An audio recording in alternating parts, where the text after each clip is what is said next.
Hello everyone, I am Ifra, hope you are doing well. तो start करते हैं आज का टॉपिक। आज हम पढ़ने वाले हैं टाइप्स ऑफ सप्लाई के बारे में कि टाइप ऑफ सप्लाई कितने टाइप्स की होती है। टाइप मतलब supply of goods and services क्या आता है जीएसटी के अंदर, का कौन सी एक्टिविटी को माना जाता है, ये तो हम पहले ही देख चुके हैं सप्लाई ऑफ गुड्स के टॉपिक में कि कोई भी एक्टिविटी को गवर्नमेंट जो है कंसिडर कब करती है अगर सप्लाई कि अगर वो सप्लाई कर रहा गुड्स एंड सर्विसेज की या फिर कोई भी टैक्सेबल सप्लाई की या फिर टैक्सेबल पर्सन किसी चीज की सप्लाई करता है।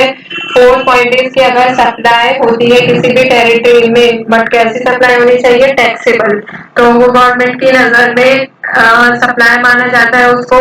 या फिर fifth point is supply mainly exchange for cash और रिवार्ड। कोई भी सप्लाई हो रहा हो किसी के किसके बदले में, कैश के बदले में, मतलब कि कैश मिल रहा हो उसके बदले या फिर कोई भी रिवॉर्ड मिल रहा हो, ठीक है।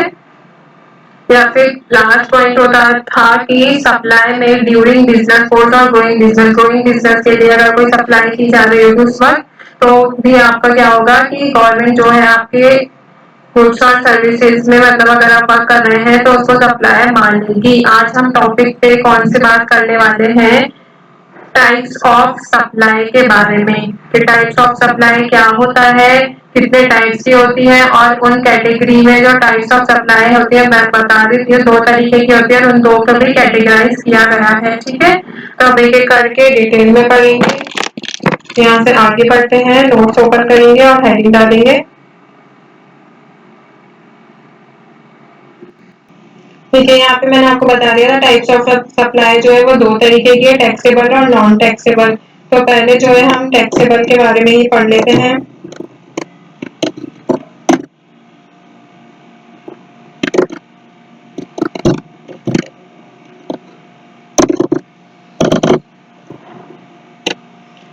जो सप्लाई होती है किसी भी गुड्स और सर्विसेज की, वो कब आती है जीएसटी के अंडर के दो तरीकों के नाम के तरीकों से आती है। कौन कौन से, टैक्सेबल सप्लाई और नॉन टैक्सेबल सप्लाई, इतना मैं आपको बता चुकी हूँ, ठीक है। बट आगे भी इसका क्लासिफिकेशन हुआ है टाइप्स ऑफ सप्लाई में ही उनके नेचर के बेसिस पर। तो जैसे सबसे पहले अगर मैं टैक्सेबल सप्लाई की बात करूँ कि टैक्सेबल सप्लाई क्या होता है, तो ये ऐसी सप्लाई होती है जो कि टैक्सेबल गुड्स और सर्विसेज का सप्लाई करती हैं। तो मैं शॉर्ट में लिख देती हूँ पहले,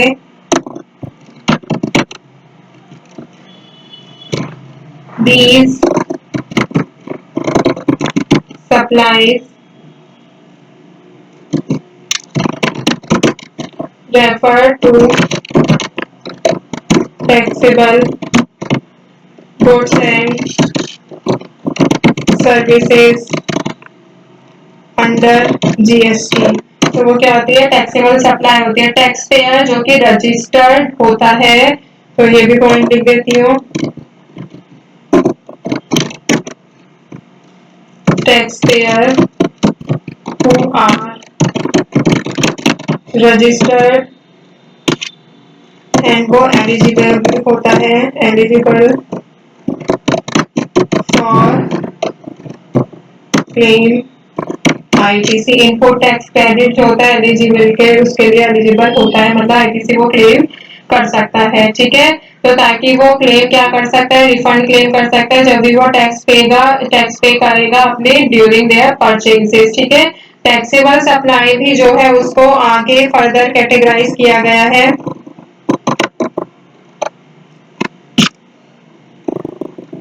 तो अभी यहाँ पे हम बुलेट्स लेते हैं और उसकी कैटेगरी के बारे में पढ़ते हैं। First is regular taxable supplies. Regular taxable supplies क्या होता है, द सप्लाईज ऑफ गुड्स और services whose GST rate is greater than 0% in India falls under the category of regular taxable supply। इसका क्या मतलब है कि ऐसे गुड्स और सर्विसेज की सप्लाई होती है जीएसटी में जिनका जीएसटी का जो रेट आपको मैंने लिखवाया था वो किससे ज्यादा होता है, 0% से ज्यादा होता है इंडिया में। और वो कौन सी कैटेगरी में आते हैं, रेगुलर टैक्सेबल सप्लाई की कैटेगरी में आते हैं। तो मैं यहाँ पे लिख देती हूँ, शॉर्ट में लिखूंगी, सप्लाई ऑफ गुड्स एंड, अरे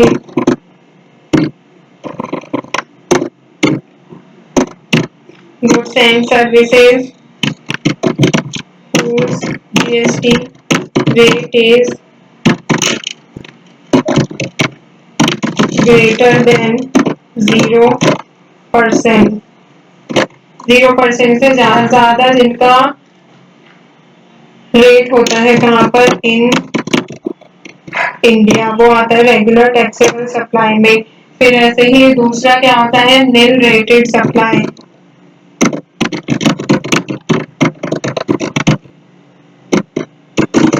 निल रेटेड सप्लाई की अगर बात करें तो the supply of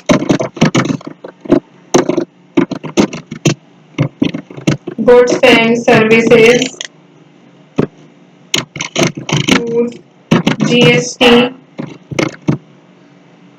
rate is by default 0% in India, तो वो भी किसमें आता है, निल रेटेड कैटेगरी में आता है। देखिए फर्स्ट पॉइंट में क्या आया था, रेगुलर टैक्सेबल सप्लाई में जिनका 0% से ज्यादा जीएसटी रेट होता है वो आता है रेगुलर टैक्सेबल सप्लाई में। जिनका 0% बाय डिफॉल्ट होता है, जैसे मिल्क हो गया, तो उनका जीएसटी रेट क्या रहता है, वो सॉरी वो कौन सी कैटेगरी में आता है, निल रेटेड सप्लाई में आता है। ठीक है, फिर ऐसे ही और था जीरो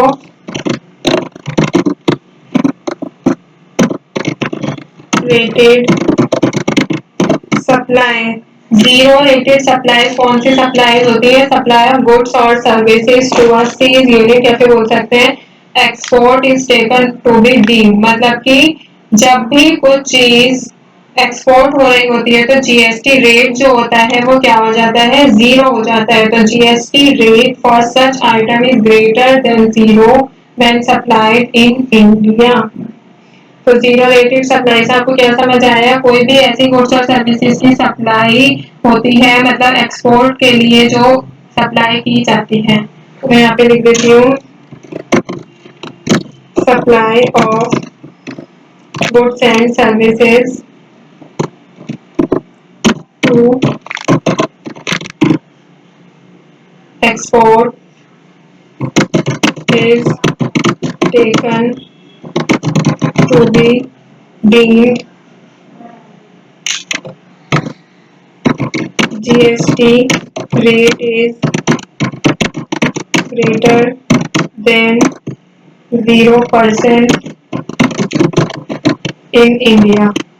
ठीक है, तो यहाँ तक बात हो गई टैक्सेबल सप्लाई के। 3 पॉइंट्स होते हैं, रेगुलर इसमें 0% से ज्यादा होता है और वो सप्लाई हो रही होती है इंडिया में। ऐसे ही जीरो रेटेड सप्लाई में क्या है कि वो जो गुड्स और सर्विसेज की सप्लाई होती है वो बट किस लिए होती है, एक्सपोर्ट करने के लिए, और उनका जो टैक्स है वो हो जाता है कितना, 0% हो जाता है। ठीक है, अब बात आती है यहाँ पर सेकंड पॉइंट की, नॉन टैक्सेबल सप्लाईज। तो टैक्सेबल सप्लाईज क्या होता है ये आपको समझ आ गया, इसको सप्लाईज कर लेते हैं यहाँ पे।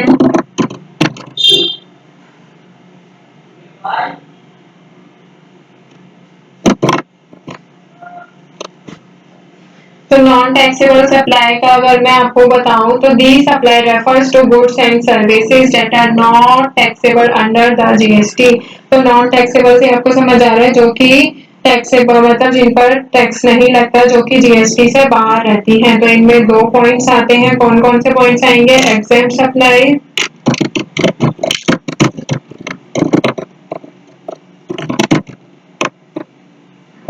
एग्जेम्प्ट मतलब आपको पता ही है, मैंने आपको बताया था जो कि जीएसटी को अट्रैक्ट नहीं करते हैं, दैट आर एग्जेम्प्ट सप्लाईज। ठीक है, there is no GST for the supply of goods and services, no GST on goods and services. ठीक है, वो एग्जेम्प्टेड रहते हैं चाहे वो जीएसटी के परव्यू से अगर देखा जाए उनको। तो जीएसटी जब टैक्स पेयर होता है वो रजिस्टर्ड नहीं, और जो रजिस्टर्ड होता है वो क्लेम नहीं कर सकता रिफंड के लिए इस सप्लाईज पर।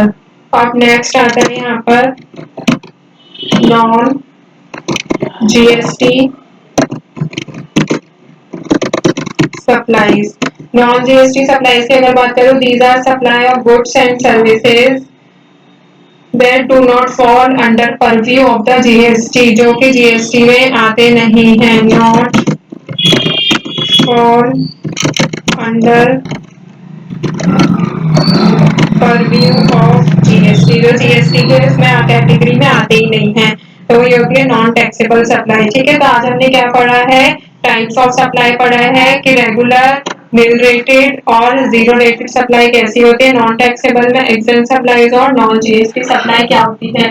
तो आई होप क्लियर हो गया होगा कि इसका मीनिंग क्या रहता है, क्या होता है, कौन कौन सी कैटेगरी में क्या आता है। ठीक है, तो नेक्स्ट सेशन में हम क्या कंप्लीट करने वाले हैं, कंपोनेंट्स ऑफ सप्लाई देखेंगे, जिसमें पॉइंट, प्लेस ऑफ सप्लाई आता है, value of supply, time of supply, एक एक करके सबको डिटेल में पढ़ेंगे। ये क्या मैं इसलिए डिटेल में पढ़ा रही हूँ क्योंकि जब हम वाउचर क्रिएट करेंगे तो आपको सारी नॉलेज पहले से होनी चाहिए, ताकि एक साथ ही सारा प्रैक्टिकल स्टार्ट हो। ठीक है, तो ये वाला टॉपिक को यहाँ पे एंड करते हैं, टाइप्स ऑफ सप्लाई को। मिलते हैं नेक्स्ट सेशन में, stay tuned and thank you.